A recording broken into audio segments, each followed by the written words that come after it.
Stories from the قرآن میں آج ہم پڑھیں گے اسٹوری آف حاطب بن ابی بلتھا رضی اللہ عنہ کی اسٹوری۔ اعوذ باللہ من الشیطان الرجیم، بسم اللہ الرحمن الرحیم۔ حاطب بن ابی بلتھا رضی اللہ عنہ۔ صلح حدیبیہ کے بعد صلح حدیبیہ ہوئی تھی، جس میں مسلمانوں کی صلح ہوئی تھی مشرکین مکہ سے کہ اب ہم آپس میں جنگ نہیں کریں گے۔ تو اس کے بعد آپ صلی اللہ علیہ وسلم نے بادشاہوں کے خط لکھ کر ان کو اسلام کی دعوت دی۔ خط بھیجنے کے لیے آپ نے اپنے مخلص صحابہ کو چنا اور سفیر بنا کر خط دے کر روانہ کیا۔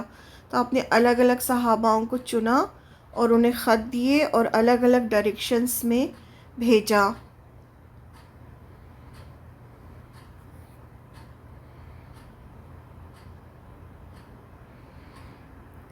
مقوقس شاہ مصر کے نام خط پہنچانے کے لیے آپ نے حاطب بن ابی بلتھا رضی اللہ عنہ کو چنا۔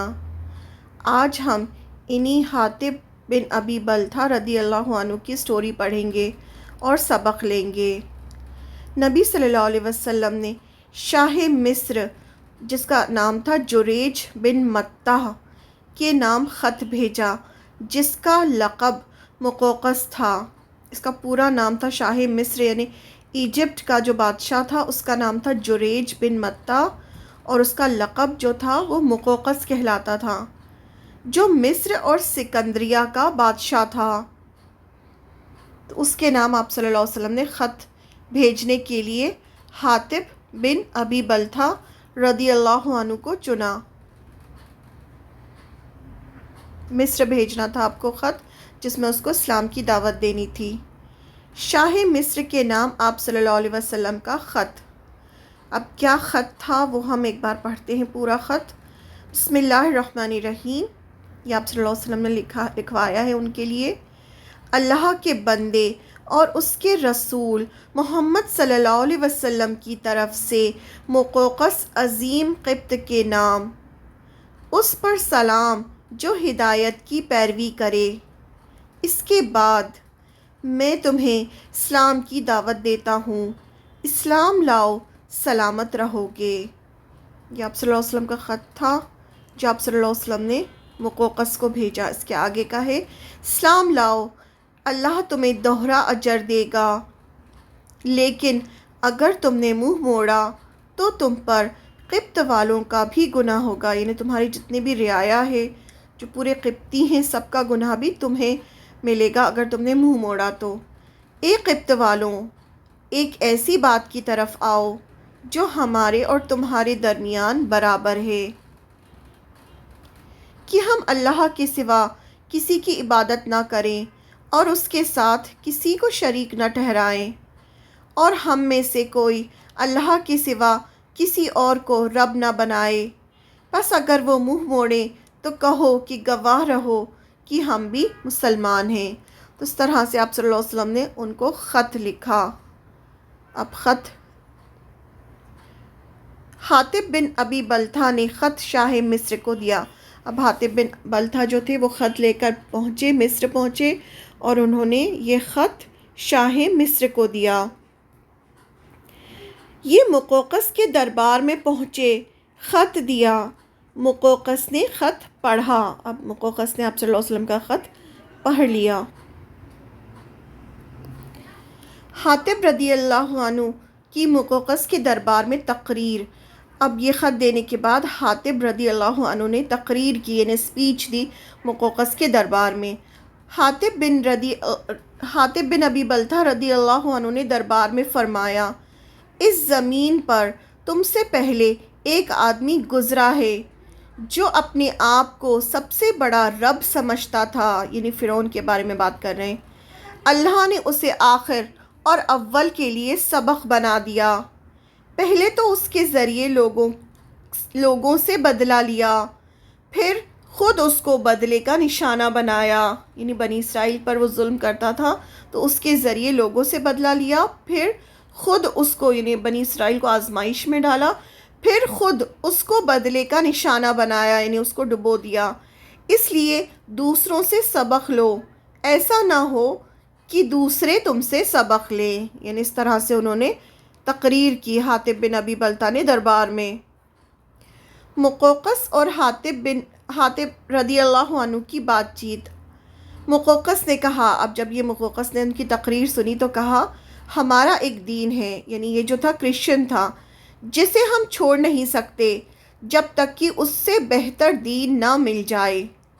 حضرت حاطب نے فرمایا، ہم تمہیں اسلام کی دعوت دیتے ہیں جسے اللہ نے تمام دین کے بدلے میں کافی بنا دیا ہے۔ دیکھو، اس نبی نے لوگوں کو اسلام کی دعوت دی، آپ صلی اللہ علیہ وسلم کے بارے میں بات کر رہے ہیں، تو اس کے خلاف قریش سب سے زیادہ سخت ثابت ہوئے۔ یہودیوں نے سب سے بڑھ کر دشمنی کی اور عیسائی سب سے زیادہ قریب ہیں۔ میری عمر کی قسم، جس طرح موسیٰ علیہ السلام نے حضرت عیسیٰ علیہ السلام کے لیے پیشن گوئی کی تھی، اسی طرح عیسیٰ علیہ السلام نے محمد صلی اللہ علیہ وسلم کے لیے پیشن گوئی کی ہے، اور ہم تمہیں قرآن کی دعوت ایسے ہی دیتے ہیں جیسے تم تورات والوں کو انجیل کی دعوت دیتے ہو۔ یعنی جیسے پہلے موسیٰ علیہ السلام دین لائے تو انہوں نے آپ صلی اللہ علیہ وسلم کے عیسیٰ علیہ السلام کے بارے میں بتایا، پھر عیسیٰ علیہ السلام نے آپ صلی اللہ علیہ وسلم کے بارے میں بتایا۔ تو جیسے جو عیسائی ہوتے ہیں وہ موسیٰ علیہ السلام کی قوم کو اپنی دعوت دیتے ہیں اپنے دین کی طرف، ایسے ہی انہوں نے کہا کہ ہم بھی تمہیں اپنے دین کی طرف بلاتے ہیں۔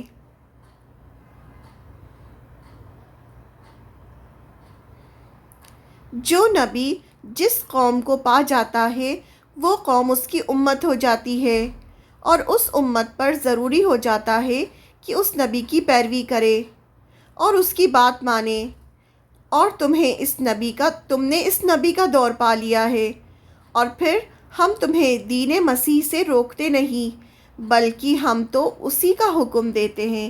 یعنی جو عیسیٰ علیہ السلام دین لائے تھے یہ وہی دین ہے، یہ وہی دین اسلام ہے، اور اب جو ہے اس کے پیغمبر جو ہے وہ محمد صلی اللہ علیہ وسلم ہے، تو تم اس کی طرف آ جاؤ۔ تو اس طرح سے خط بھی پیش کیا آپ صلی اللہ علیہ وسلم کا، اور پھر انہوں نے تقریر بھی کی، یعنی اسپیچ بھی دی، سمجھایا بھی مقوقس کو۔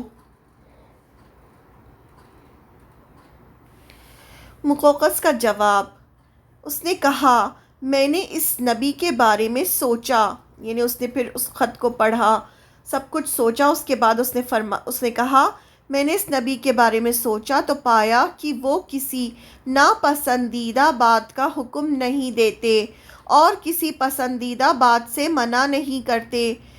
وہ نہ گمراہ جادوگر ہیں نہ جھوٹا کاہن، بلکہ میں دیکھتا ہوں کہ ان کے ساتھ نبوت کی یہ نشانی ہے کہ وہ چھپے کو نکالتے اور کانا پھوسی کی خبر دیتے ہیں، یعنی چھپی ہوئی بات کے بارے میں بتاتے ہیں۔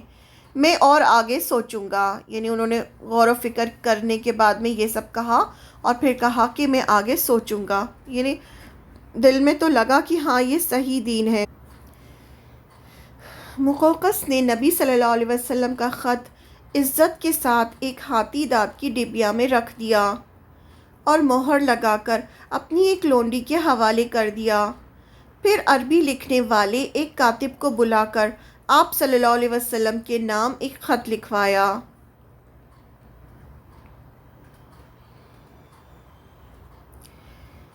مقوقس کا آپ صلی اللہ علیہ وسلم کو خط۔ اب مقوقس نے کیا خط لکھوایا وہ ہم پڑھیں گے۔ بسم اللہ الرحمن الرحیم۔ محمد بن عبداللہ کے لیے مقوقس عظیم قبط کی اور سے، آپ پر سلام۔ اس کے بعد میں نے آپ کا خط پڑھا اور اس میں آپ کے ذکر کی ہوئی بات اور دعوت کو سمجھا۔ مجھے معلوم ہے کہ ابھی ایک نبی کا آنا باقی ہے۔ میں سمجھتا تھا کہ وہ شام سے ظاہر ہوگا۔ میں نے آپ کے سفیر کی عزت کی اور 2 لونڈیاں آپ کی خدمت میں بھیج رہا ہوں، جنہیں قبطیوں میں بڑا درجہ ملا ہوا ہے، اور کچھ کپڑے بھیج رہا ہوں، اور آپ کی سواری کے لیے ایک خچر بھی بھیج رہا ہوں۔ آپ پر سلام ہو۔ یعنی اس نے آپ صلی اللہ علیہ وسلم کو گفٹس بھیجے، تو اس میں 2 لونڈیاں تھیں، ایک خچر تھا اور کچھ کپڑے تھے۔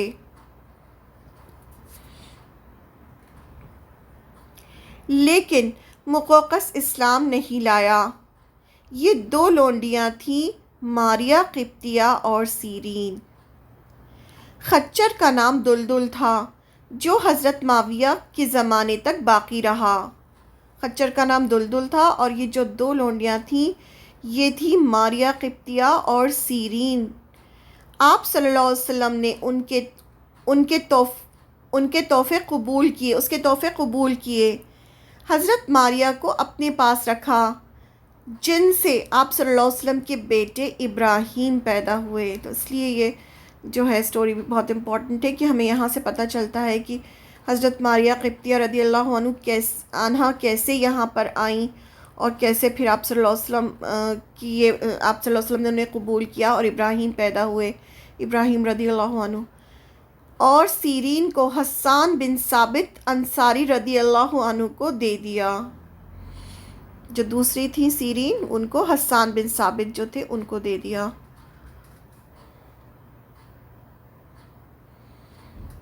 حاطب بن ابی بلتھا مخلص صحابہ تھے، ایک اچھے سپیکر تھے، کتنی اچھی تقریر کی انہوں نے مقوقس کے دربار میں، اس لیے آپ صلی اللہ علیہ وسلم نے اپنا سفیر بنا کر بھیجا تھا۔ دین میں اتنا مخلص ہونے کے بعد بھی کبھی کبھی انسان پر اس کے گھر والوں کی محبت حاوی ہو جاتی ہے اور وہ ناسمجھی میں اللہ اور رسول کو ناراض کر دیتا ہے۔ بس ایسا ہی کچھ حاطب بن ابی بلتھا رضی اللہ عنہ کے ساتھ بھی ہوا۔ اب آپ دیکھیں کتنے مخلص صحابہ ہیں لیکن انسان ہیں اور گھر والوں کی محبت کبھی کبھی اتنی حاوی ہو جاتی ہے انسان پر کہ انسان پھر اللہ کو ناراض کر دیتا ہے۔ کفار مکہ اور نبی صلی اللہ علیہ وسلم کے بیچ حدیبیہ میں جو معاہدہ ہوا تھا، اہل مکہ نے اس کی خلاف ورزی کی اور اس کانٹریکٹ کو توڑ دیا، یعنی صلح حدیبیہ جو ہوئی تھی اس کو اہل مکہ نے توڑ دیا۔ اس لیے رسول اللہ صلی اللہ علیہ وسلم نے مسلمانوں کو خفیہ طور پر لڑائی کی تیاری کا حکم دے دیا، یعنی کسی کو بھی نہیں بتایا اور خاموشی سے آپ صلی اللہ علیہ وسلم نے مسلمانوں کو حکم دیا کہ لڑائی کی تیاری کرو۔ آپ کا ارادہ فتح مکہ کا تھا، آپ کا ارادہ تھا کہ آپ خاموشی سے مکہ پر حملہ کریں تاکہ انہیں تیاری کا موقع نہ ملے اور وہ سرنڈر کر دیں تاکہ کوئی خون خرابہ نہ ہو اور پیسفلی مکہ فتح ہو جائے۔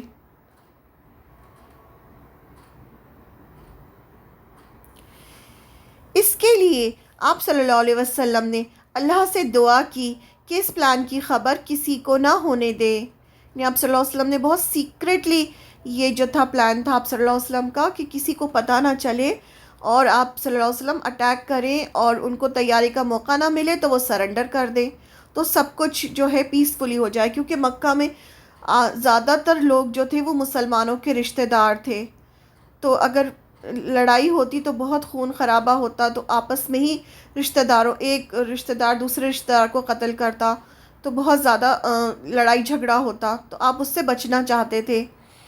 حضرت حاطب بن ابی بلتھا رضی اللہ عنہ مکہ سے ہجرت کر کے مدینہ آئے تھے۔ اب ان کی تھوڑی سی سٹوری بیک گراؤنڈ دیکھتے ہیں کہ حاطب بن ابی بلتھا کون تھے۔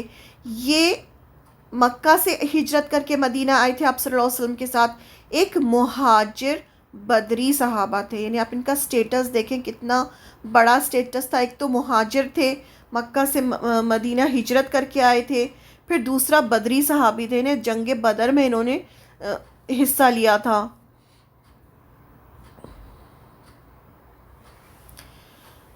مخلص صحابہ تھے اور بہت زیادہ اخلاص تھا ان کے اندر، اللہ سے محبت تھی۔ آپ کے ساتھ ساری جنگوں میں حصہ لے چکے تھے، ابھی تک جتنی جنگیں ہوئی تھیں ان سب میں آپ صلی اللہ علیہ وسلم کے ساتھ شامل تھے۔ ان کی قریش کے ساتھ کوئی رشتہ داری نہیں تھی، ان کا کوئی قبیلہ نہیں تھا کیونکہ یہ یمن سے آ کر مکہ میں آباد ہوئے تھے۔ ان کے جو باپ دادا تھے اور یہ سب جو تھے یہ یمنی تھے، تو یمن سے آ کر یہ مکہ میں آباد ہوئے تھے۔ تو جیسے ہر ایک صحابی کا کوئی نہ کوئی قبیلہ تھا، تو ان کا کوئی قبیلہ نہیں تھا۔ یہ یمن سے آئے تھے، یمن سے آ کے مکہ میں آ کے آباد ہو گئے تھے۔ اور پھر اس کے بعد جب ہجرت آپ صلی اللہ علیہ وسلم نے ہجرت کی تو یہ اکیلے ہجرت کر کے آ گئے تھے، ان کے گھر والے سب ابھی بھی مکہ میں تھے۔ یہ اکیلے ہجرت کر کے مکہ سے مدینہ آئے تھے۔ ان کے بیوی، بچے، ماں، بھائی ابھی بھی مکہ میں پھنسے ہوئے تھے۔ ان کو ہمیشہ اپنے گھر والوں کی فکر رہتی تھی، کیونکہ جتنے دوسرے جو تھے ان کی تو قبیلے تھے، تو سب کو یہ تھا کہ قبیلے والے جو ہیں، قبیلے کی پروٹیکشن میں ہوتی ہے فیملی، تو سب کو تھا کہ ہاں ہمارا قبیلہ ہے وہ ہماری فیملی کو پروٹیکٹ کرے گا۔ لیکن ان کی جو فیملی تھی، ان کا تو کوئی قبیلہ تھا نہیں، تو ان کو ہمیشہ ڈر لگا رہتا تھا اپنے گھر والوں کا۔ آپ صلی اللہ علیہ وسلم کا مکہ کو فتح کرنے کا پلان بہت ہی کم اور خاص صحابہ کو پتہ تھا، یعنی آپ صلی اللہ علیہ وسلم تو بہت ہی سیکرٹلی یہ کام کر رہے تھے کہ بہت ہی خاص جو صحابہ تھے ان کو یہ پتہ تھا کہ آپ مکہ فتح کرنے کے لیے نکلنے والے ہیں، یعنی آپ جنگ کے لیے نکلنے والے ہیں، اٹیک کرنے والے ہیں آپ دشمن پر۔ ان خاص صحابہ میں سے ایک حضرت حاطب بن ابی بلتہ رضی اللہ عنہ بھی تھے، یعنی آپ دیکھیں یہ بہت ہی خاص صحابہ تھے جن کو یہ پلان پتہ تھا آپ صلی اللہ علیہ وسلم کا۔ انہیں اپنے گھر والوں کی فکر ہوئی، اب انہیں لگا کہ اب آپ صلی اللہ علیہ وسلم اٹیک کریں گے تو قریش مکہ کیا کریں گے، ان کے گھر والوں کو دیکھیں گے کہ یہ مسلمان کے گھر والے ہیں تو یہ ان کو نقصان پہنچائیں گے۔ ان کو اپنے گھر والوں کے بارے میں خطرہ تھا کہ کہیں قریش کے لوگ ان پر ظلم نہ کریں۔ دوسرے مہاجر صحابہ جن کے اہل و عیال مکہ میں رہ گئے تھے، انہیں تو اطمینان تھا کہ ان کا پورا قبیلہ وہاں موجود ہے جو کافروں کے ظلم سے ان کی حفاظت کرے گا۔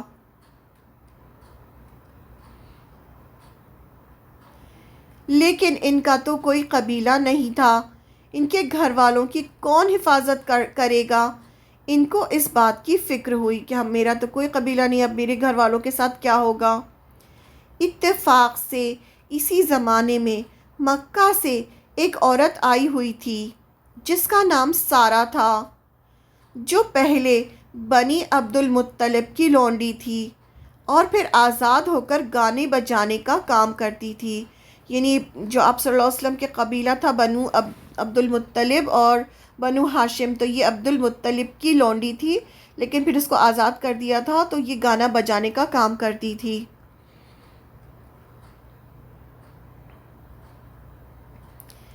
اس نے آ کر حضور صلی اللہ علیہ وسلم سے اپنی تنگ دستی کی شکایت کی۔ یہ مکہ کی رہنے والی تھی اور وہیں رہتی تھی مکہ میں، آپ صلی اللہ علیہ وسلم کے قبیلے والی تھی، لیکن یہ مسلمان بھی نہیں ہوئی تھی اور وہیں رہتی تھی مکہ میں۔ تو اس نے شکایت کی اور کچھ مالی مدد مانگی، یعنی اس نے کہا کہ میں بہت پریشان ہوں اور میری مدد کر دیجیے آپ۔ اس نے بتایا کہ وہ مسلمان ہو کر نہیں آئی ہے، بلکہ وہ شدید مفلسی میں مبتلا ہے، یعنی بہت زیادہ اس کو پیسوں کی کمی ہے، اس کے پاس کچھ نہیں ہے، اس لیے وہ مدد مانگنے آئی ہے، وہ مسلمان ہو کے نہیں آئی ہے۔ کیونکہ جنگ بدر کے بعد قریش مکہ کی محفلیں ویران ہو چکی ہیں، اب کوئی اسے گانے بجانے کے لیے نہیں بلاتا۔ اس نے شکایت کی کہ جو جنگ بدر ہوئی تھی اس میں جو مشرکین مکہ تھے ان کے 70 بڑے بڑے جو سردار تھے وہ مارے گئے تھے۔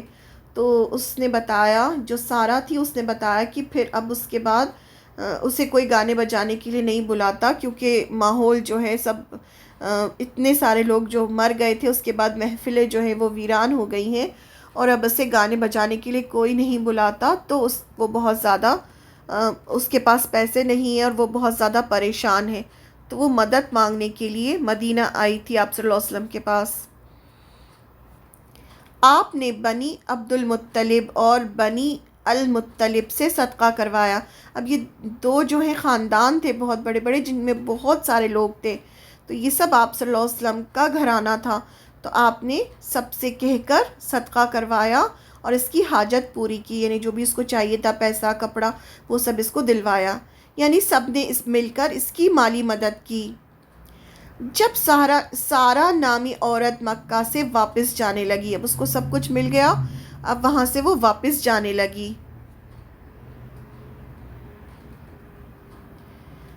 تو حاطب رضی اللہ عنہ کے دل میں یہ خیال آیا کہ اگر میں قریش کے لوگوں کو خفیہ طور پر ایک خط میں یہ اطلاع دے دوں کہ آپ صلی اللہ علیہ وسلم ان پر حملہ کرنے کی تیاری کر رہے ہیں، تو اس سے آپ صلی اللہ علیہ وسلم کا تو کوئی نقصان نہیں ہوگا، کیونکہ اللہ تعالیٰ نے آپ سے مکہ کی فتح کا وعدہ فرما رکھا ہے،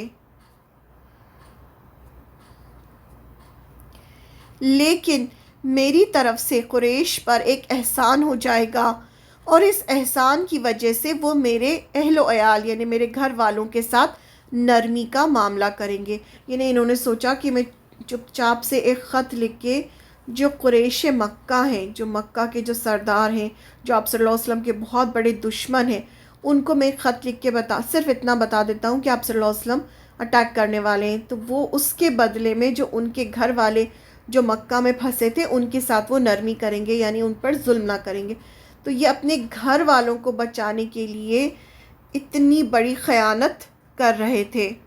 یہ اللہ، رسول اور دین اسلام کے ساتھ بہت بڑی خیانت تھی کہ دشمنوں تک اپنا راز پہنچا دینا، وہ بھی صرف گھر والوں کی محبت میں، یعنی گھر والوں کی محبت ان کے اوپر اتنی زیادہ حاوی ہو گئی کہ انہوں نے یہ بھی نہ سوچا کہ میں کتنا غلط کر رہا ہوں کہ میں جو آپ صلی اللہ علیہ وسلم کا راز ہے وہ ان تک پہنچا رہا ہوں اور اللہ کے ساتھ، رسول کے ساتھ، مسلمانوں کے ساتھ خیانت کر رہا ہوں، لیکن ان پر گھر والوں کی محبت حاوی ہو گئی اور وہ بھول گئے کہ وہ کتنی بڑی خیانت کر رہے ہیں۔ یعنی جو آپ صلی اللہ علیہ وسلم اتنا سیکریٹلی اور جو ٹاپ سیکریٹ جو بات تھی وہ پہنچا رہے تھے دشمن کے پاس۔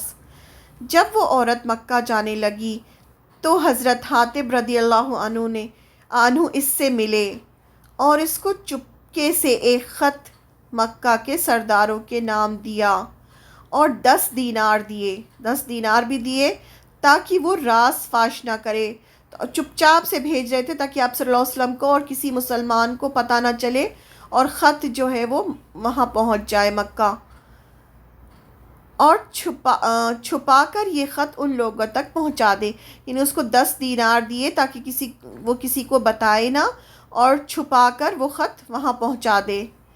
ابھی وہ عورت مدینے سے روانہ ہی ہوئی تھی کہ اللہ تعالیٰ نے نبی صلی اللہ علیہ وسلم کو وحی کے ذریعے اس کی خبر فرما دی، یعنی اللہ تعالیٰ تو آپ صلی اللہ علیہ وسلم کے ہر وقت ساتھ تھے اور اللہ تعالیٰ تو ہر چیز دیکھ رہے تھے۔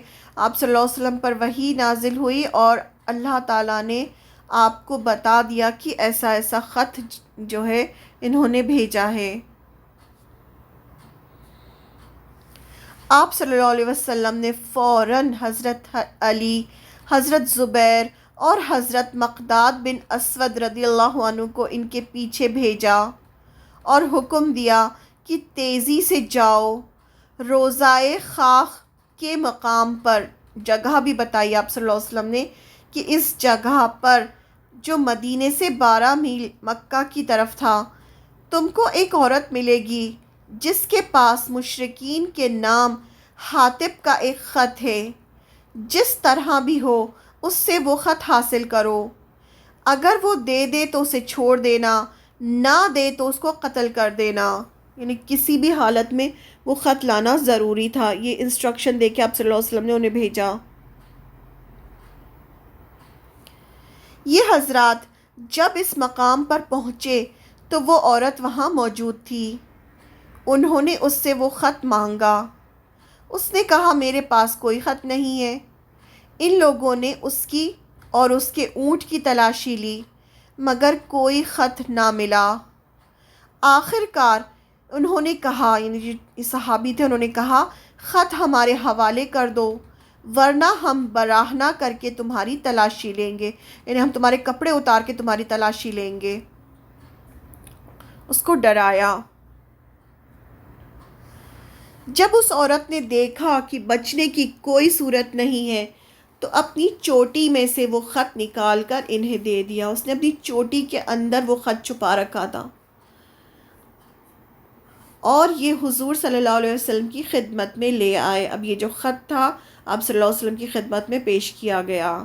خط کھول کر پڑھا گیا تو اس میں قریش کے سرداروں کو یہ اطلاع دی گئی تھی کہ رسول اللہ صلی اللہ علیہ وسلم تم پر چڑھائی کی تیاری کر رہے ہیں۔ یعنی جو ٹاپ سیکرٹ بات تھی، جو آپ صلی اللہ علیہ وسلم کسی کو نہیں بتانا چاہتے تھے، وہ جو سیکرٹ بات تھی وہ وہاں پہنچا رہے تھے وہ۔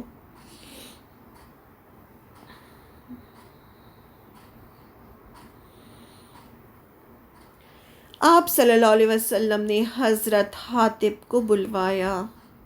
اب ان کو بلوایا گیا، ان سے پوچھا یہ کیا حرکت ہے؟ انہوں نے عرض کیا آپ میرے معاملے میں جلدی نہ فرمائیں، یعنی اب وہ ڈر گئے اور انہوں نے کہا کہ آپ کوئی فیصلہ مت لیجئے، اتنی جلدی مت کیجئے، میری بات سنیے۔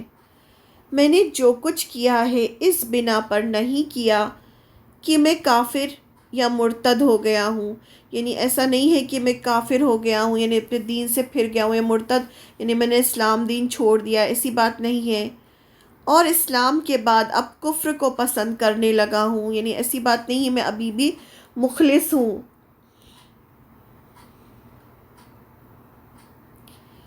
اصل بات یہ ہے کہ میرے اقربا یعنی میرے گھر والے، قریبی رشتہ دار کو اقربا کہتے ہیں، مکہ میں مقیم ہیں، یعنی مکہ میں ابھی بھی مکہ میں رہتے ہیں۔ میں قریش کے قبیلے کا آدمی نہیں ہوں، بلکہ کچھ قریشیوں کی سرپرستی میں وہاں آباد ہوا ہوں۔ جب جنگ ہوگی تو مہاجرین میں سے دوسرے جن لوگوں کے اہل و عیال مکہ میں ہیں ان کو تو ان کے قبیلے بچا لیں گے، مگر میرا کوئی قبیلہ وہاں نہیں ہے جو میرے گھر والوں کو بچا لے۔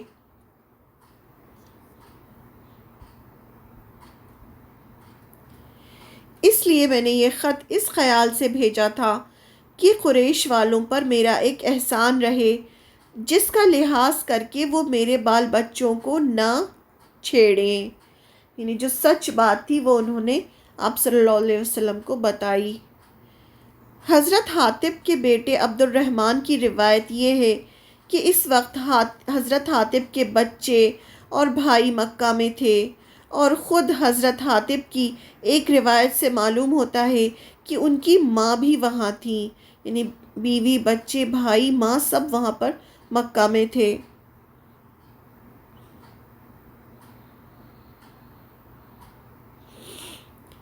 رسول اللہ صلی اللہ علیہ وسلم نے حاطب کی یہ بات سن کر حاضرین سے فرمایا، یعنی جو جتنے لوگ وہاں پر حاضر تھے سب سے فرمایا حاطب نے تم سے سچی بات کہی ہے، آپ صلی اللہ علیہ وسلم نے کہا کہ جو بھی کہہ رہے ہیں سچ کہہ رہے ہیں، یعنی ان کے اس کام کا اصل مقصد یہ تھا اسلام سے انحراف یعنی دور ہونا، یعنی ایسا نہیں ہے کہ وہ جو انہوں نے یہ جو خیانت کی ہے وہ اس لیے کی ہے کہ وہ اسلام سے پھر گئے ہیں یا کفر کی مدد کرنا چاہتے ہیں، ایسا جذبہ ان کا نہیں ہے، ان کا یہ مقصد نہ تھا، یعنی اسلام سے انحراف اور کفر کی حمایت کا جذبہ ان کا مقصد نہ تھا، یہ آپ صلی اللہ علیہ وسلم نے فرمایا، یعنی جو بھی یہ کہہ رہے ہیں وہ صحیح کہہ رہے ہیں۔ حضرت عمر رضی اللہ عنہ نے اٹھ کر عرض کیا یا رسول اللہ صلی اللہ علیہ وسلم، مجھے اجازت دیجیے کہ میں اس منافق کی گردن مار دوں، یعنی حضرت عمر جو تھے ان کو بہت غصہ آتا تھا، تو ایک دم غصے میں کھڑے ہو گئے کہ بس آپ مجھے اجازت دیجیے تو میں ان کا قتل کر دوں، کیونکہ یہ منافق ہو گئے ہیں کہ ان کے دل میں کچھ اور ہے، زبان پہ کچھ اور ہے، دل میں ایمان ہے اور پھر یہ حرکت ایسی کر رہے ہیں۔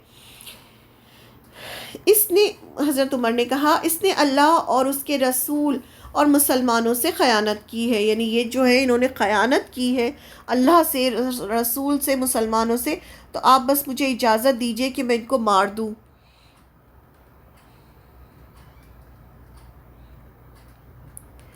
حضور صلی اللہ علیہ وسلم نے فرمایا اس شخص نے جنگ بدر میں حصہ لیا تھا، تمہیں کیا خبر، ہو سکتا ہے کہ اللہ تعالیٰ نے اہل بدر کو دیکھ کر فرما دیا ہو کہ تم خواہ کچھ بھی کرو، میں نے تم کو معاف کر دیا۔ یعنی آپ صلی اللہ علیہ وسلم نے فرمایا کہ یہ جو ہے بدری صحابہ ہیں، یعنی انہوں نے جنگ بدر میں ساتھ دیا تھا، مسلمانوں کو جنگ بدر میں حصہ لیا تھا، تو ہو سکتا ہے کہ اللہ تعالیٰ نے جنگ بدر کے جو صحابہ تھے جنہوں نے حصہ لیا تھا ان کو دیکھ کے کہہ دیا ہو کہ اب تم کچھ بھی کرو، میں نے تمہیں معاف کیا۔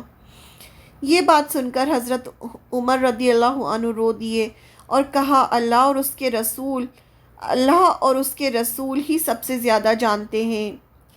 کسی روایت میں بھی یہ نہیں ہے کہ حضرت حاتب کا یہ ایکسکیوز سن کر انہیں معاف کر دیا گیا، یعنی یہ ہمیں کہیں بھی نہیں ملتا کہ ان کو معاف کر دیا گیا ہو،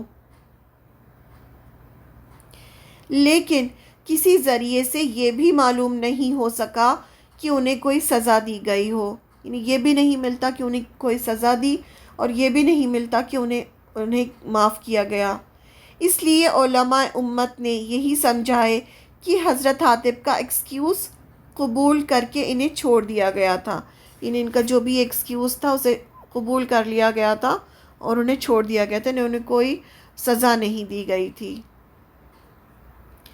لیکن اللہ تعالیٰ نے قرآن نازل کیا اور حضرت حاتب بن ابی بلتہ رضی اللہ عنہ کے اس کام پر سخت گرفت کی، یعنی ان کو سزا تو نہیں ملی، لیکن اللہ تعالیٰ نے قرآن نازل کیا کہ انہوں نے محض اپنے اہل و عیال کو بچانے کی خاطر، یعنی اللہ تعالیٰ نے قرآن کے ذریعے سے ان کو جو ہے ان کی گرفت کی، یعنی ایک طرح سے سمجھیے ان سے کہا یا ان کو ڈانٹ لگائی یا جو بھی ہم کہہ سکتے ہیں کہ تم صرف اپنے گھر والوں کو بچانے کی خاطر رسول اللہ صلی اللہ علیہ وسلم کی ایک نہایت اہم جنگی راز سے دشمنوں کو خبردار کرنے کی کوشش کر رہے تھے۔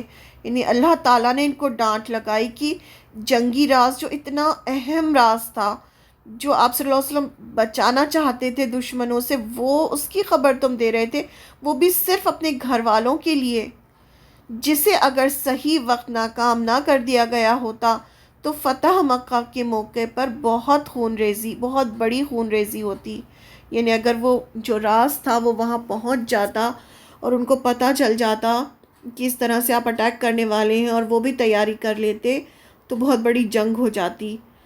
تو وہ جنگ سے بچنے کے لیے آپ صلی اللہ علیہ وسلم سب سیکرٹلی کام کر رہے تھے اور یہ وہ راز فاش کرنا چاہتے تھے، تو اللہ تعالیٰ نے اس میں ان کی گرفت کی کہ صرف محض اپنے گھر والوں کے لیے تم یہ سیکرٹ جو ہے وہ دشمنوں تک پہنچا رہے تھے۔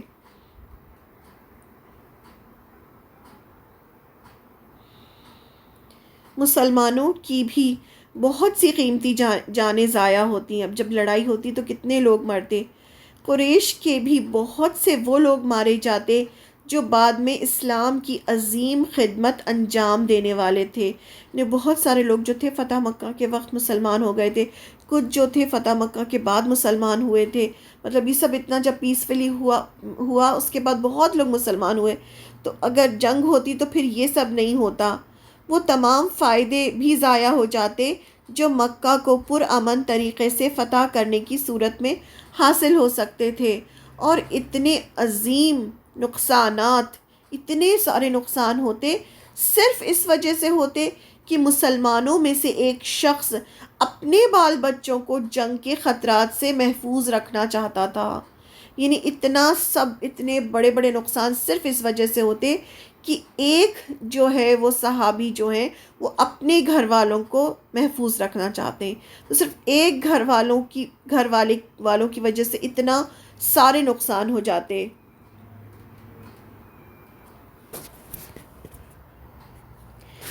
اس شدید غلطی پر وارننگ دیتے ہوئے اللہ تعالیٰ نے تمام اہل ایمان کو یہ تعلیم دی کہ کسی مومن کو کسی حال میں اور کسی غرض کے لیے بھی اسلام کے دشمن کافروں کے ساتھ محبت اور دوستی کا تعلق نہیں رکھنا چاہیے، اور کوئی ایسا کام نہیں کرنا چاہیے جو کفر اور اسلام کی کشمکش میں کفار کے لیے فائدہ مند ہو۔